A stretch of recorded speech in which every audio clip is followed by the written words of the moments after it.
Hello, my lovelies, and thank you for joining me. This is your daily tarot reading for the 12th of July, 2023.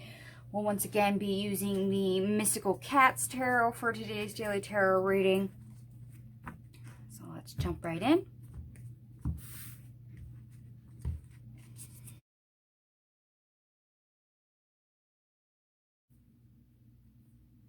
Alright, my lovelies, hopefully there's not too much of a glare on that.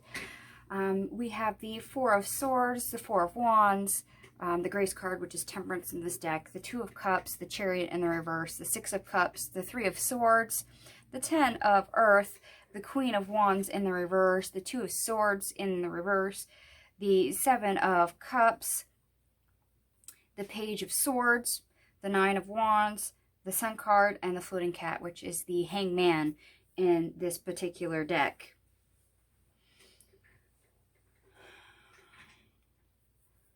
And let's see, you have four major arcana.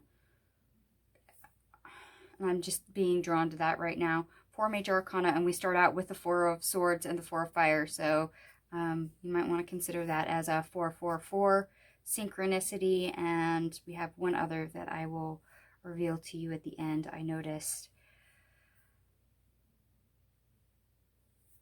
Okay. So let's jump right in, because we're going to have to cover a little bit of ground here on this one. Seems today we're taking a more balanced approach when it comes to relationships. Whether that is us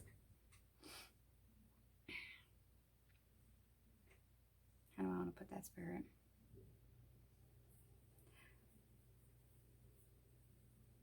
Whether that is us retreating for me time and freeing ourselves from responsibilities and obligations to recharge, rebalance, rest, get some sleep, just downtime. Have the healthy relationship with ourself, which of course at that point we are not moving forward with relationships with other people, because we're not interacting. Instead, we are being isolated, solitary for just a minute to regain our center. And in the past, it seems like we might have had some issues when it came to our interaction with ourselves and the relationship that we have with ourselves and others. Yeah. For some of you, that's betrayal. People that were not on the up and up. A lot of it is regular conflicts with, other individuals when it comes to time. So friction in relationships. This is something that you've had to learn not to further along for unhealthy relationships. Whereas if it's a healthy relationship, of course, we've learned to go forward, progress the relationship. However, past lesson being what it is, don't move the relationship forward if it's an unhealthy one, if we're seeking a positive outcome. Instead, withdraw your energy. Don't choose them as an option when it comes to interacting. Don't pour all your energy into the negative relationship. All it does is steal your energy, wears you down. It makes it not as fun. The word energy vampire comes to mind for some of you. Others, there's a betrayal of friendship here that I'm picking up on, trust issues. So we've learned to choose better. We've got the idea that we have to have better boundaries when it comes to relationships, whether that is reinforcing our own self-care, our own quality time, the me time that we essentially need, or boundaries with others, so we don't have friends who overstep, or family members who overstep, or a job in some cases that overstep. And having that perspective definitely gives us a brighter outlook, because then we're prioritizing our interactions in a better way. Now, if we're talking healthy relationships with families and friends, That means we're able to relax. We get that peace that comes with being with somebody that can match your energy, feed your energy, have it be, non-stressful, just easy as it goes. And there's a freedom in that. And it's because the relationship is balanced. That is a right choice. That is, like I said, healthy. Boundaries and stuff are already in place. This is what we're seeking, continuing to seek. But there's the reminder there of not pouring your energy into people that are unhealthy, as well as getting your own me time if you need it. And let's face it, we have different types of relationships. Your job is a relationship. However, as much as they are entitled as a relationship to your time, they pay for the privilege. Let me say that again for the people in the back. Your job is a relationship, but they pay for the privilege. Now, if you have a job that you get more out of than just a paycheck, bravo. Bravo. I applaud you. Yeah. But for most of us, we work, we get a paycheck, we go home. So the real relationships that we've mainly focused on are our immediate family. So spouse, children, parents, grandparents, and then friends. Our inner circle, as it were.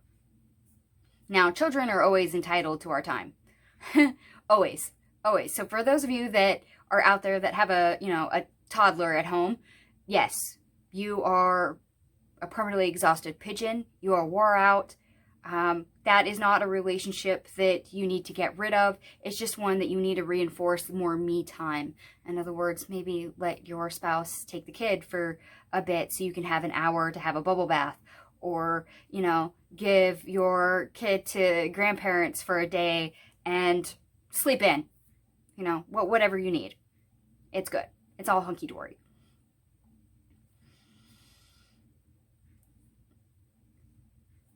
And they're bringing up friendships. Okay, friendships.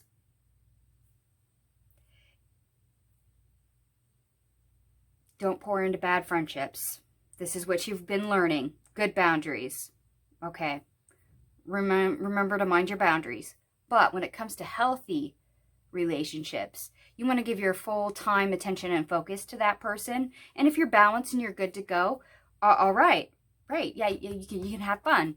It's totally fine. However, if you're needing to retreat, to recenter, reground, to have that me time, perhaps you're too stressed from your job, perhaps, you're just not eating well, you feel sluggish, so your attention's not there.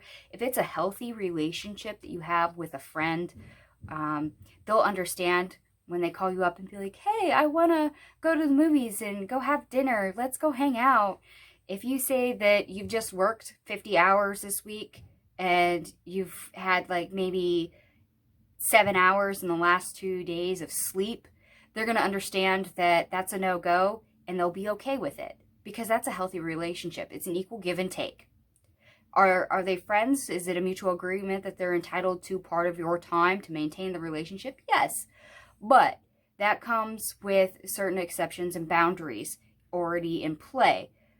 So when you're overextended or they're overextended, there's allowances for realizing that, okay, if I spend time with you right now in the shape you're in, it's not going to be an equal give and take. I don't have your full attention. I don't have your full focus. You're not able to enjoy yourself to the fullest. And this is what they're highlighting. Make sure that when you engage and interact with other people, you're entitled to the time, the attention, the focus, whether that is the relationship with yourself, the relationship with family, but also the relationship with friends. And if that is not an equal give and take, if that is a painful relationship, if it's abuse of power repeatedly, remember your lesson here that you don't have to choose this person. You don't have to choose to maintain the relationship. You don't have to choose to indulge. Instead, you can literally choose to mind your boundaries and either cut that person out or limit the time with them. Yeah, that's a lot of entitled relationships I just brought through, but there you go. They're highlighting relationships. So if you haven't already guessed, 222 is our other synchronicity. We have the Two of Cups and then the Two of Sky. Your numerology for the day, everything adds up to 101, which of course reduces ultimately to 2. And for those that like the astrology, the moon in Taurus squares Venus in Leo, may be challenging to deal with other people. You or they may be extra stubborn, keep an open mind. Okay, not surprising, relationships came up, or past troubled relationships. Okay. This will prove to be an interesting day. All right, my lovies, I'm going to go ahead and leave this here for today. Feel free to like, share, and subscribe. Thank you so much for watching, and I will see you guys tomorrow. Bye.